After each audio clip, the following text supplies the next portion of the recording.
welcome to a new episode of Viva WOWOWOW. You'll notice that I'm not showing any video for this one. Oh, I'm your host, Sheep Monster, like you didn't know. But we are not recording video for this one because this is a brand new kind of sub-show to the show, which we're calling something like Viva WOWOWOW Chat, probably. And we haven't really come up with a name. But what it's going to be is just... We're calling it whatever it says on the video, because it'll be named by then. Yeah, okay. So what I'm going to do is just bring in my friends. Call it Jellybeans. And and just talk about, you know, what's happening in video games and, if at all, how it relates to our game, but not necessarily. This is just for fun, mostly. I mean, Viva WOWOWOW is for fun, period, but this less the making of the game oriented. So I have with me the wonderful Zach, aka Cyber Toaster, aka Master Gunner, but we're just gonna call him Zach, and Epicenter. Hello. And so Zach is a game designer, Epicenter is an artist, and we have also with us here in spirit, Salty Justice, who's on the chat board, but he does not have a microphone. So if he says anything interesting, we'll holler that. And Trainee is also listening in, and we might holler something that he says. I'm amateur level game designer. Mostly I do art. I'm an artist. Well, don't be afraid. Go on out there and you know, be ballsy. Say you're a game. Well, have you designed any games? That's probably. I am currently designing 2 games. Designing. Okay, so there you go. He's practicing game design. We can say that. We can say that. And as am I. So, you know, this should be interesting. But Zach's done a lot of stuff. He's done some game jams, haven't you? I've done exactly 1 game jam. Game but jam. I did win that game jam, so that was pretty exciting. You won? Oh yeah. Yeah, we I won remember. at that location. Yeah. Oh yeah.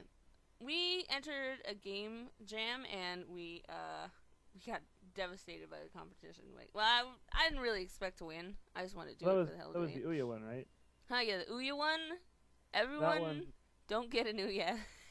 Well, you know, it was a good experience for all of us. Oh, it was and definitely. I think that the limitations of the platform itself was what held us back, because the art and the game design itself was actually pretty decent. It was simple, it was straightforward, but the platform, it was the Ouya itself that held us back, the hardware. Yeah, that's probably what got me so disappointed. And I probably should have just gone, because what we were trying to do is there were different categories, and we were trying to win in the art category. So I was like, okay, I'm an artist, let's rock it.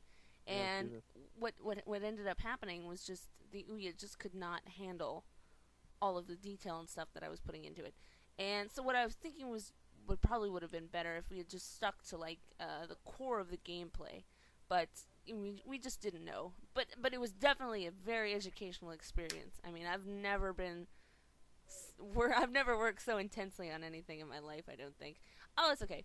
Yeah. Oh yeah, it gets the gears grinding. That's definitely true. Mhm. If there's one thing that a game jam is good for, it's getting the gears turning. Oh yeah, and it's super fun because it has many times it has, like, you know, creativity from the limitations kind of a thing. Trainee, well, I think everyone here except for Zach helps me with the game jam game, and I'll provide some links if I can to that for those of you listening who have. I don't think we've mentioned it before on the show actually, but it was the recent Kill Jam, an Ouya game jam thing that was happening. So I'll provide links to that. I was working on my own Ouya game jam entry, which completely crashed and burned because it was like 2 days before we were ready to like really hit the grindstone, and my programmer like fell asleep and didn't wake up till like late at night, and so because of that we completely failed. Yeah. Well, so yeah, that's a little bit of our history. So let's talk about what's been happening lately on the video game scene. Probably towards the end of this I will talk about my trip to GDC, because I'd love to go on and on and on about that. But Sweet. we did want to talk about, I think Zach said something about Bioshock Infinite. Oh boy, now you got him started. Oh my gosh.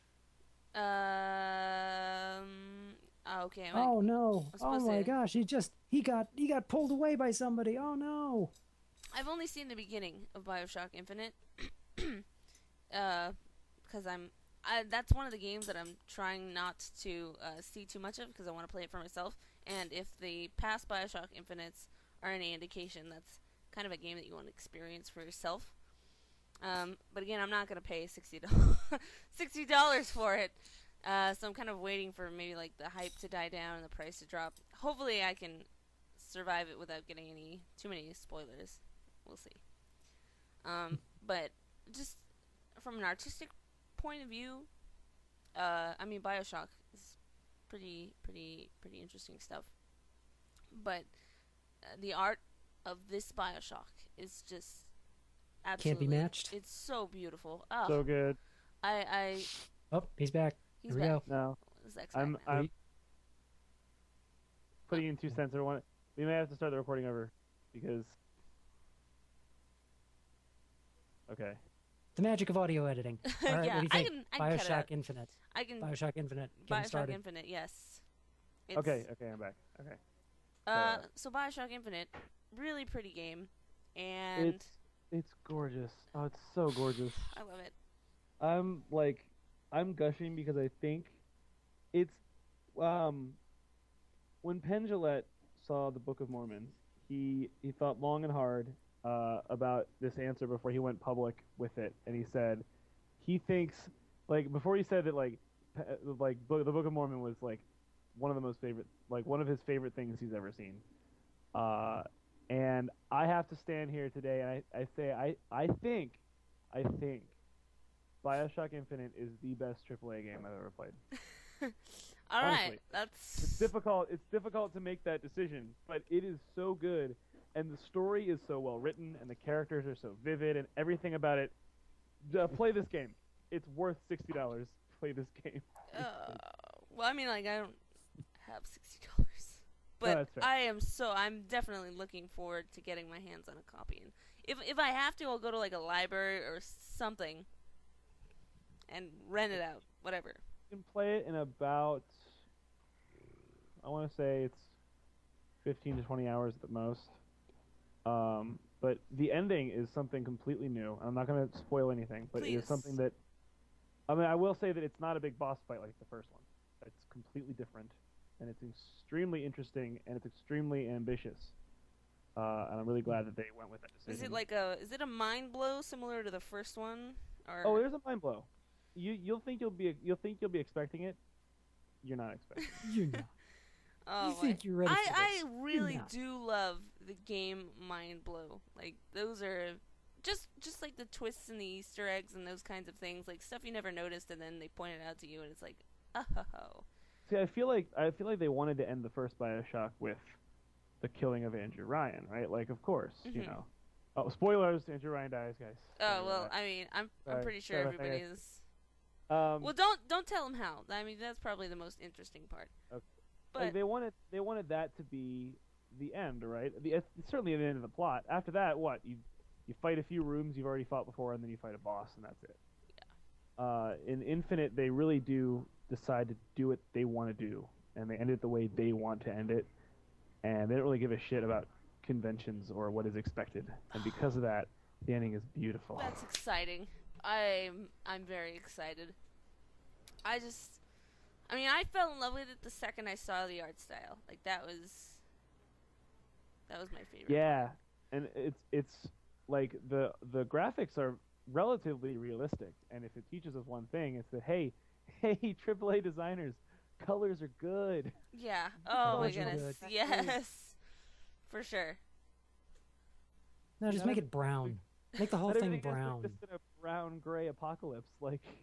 You can have color, and it's still a pretty terrifying game, actually, too. Oh, yeah, that's something I'm looking forward to. Not being sarcastic about that at all. I mean, it's not okay. It's not terrifying. It's disturbing.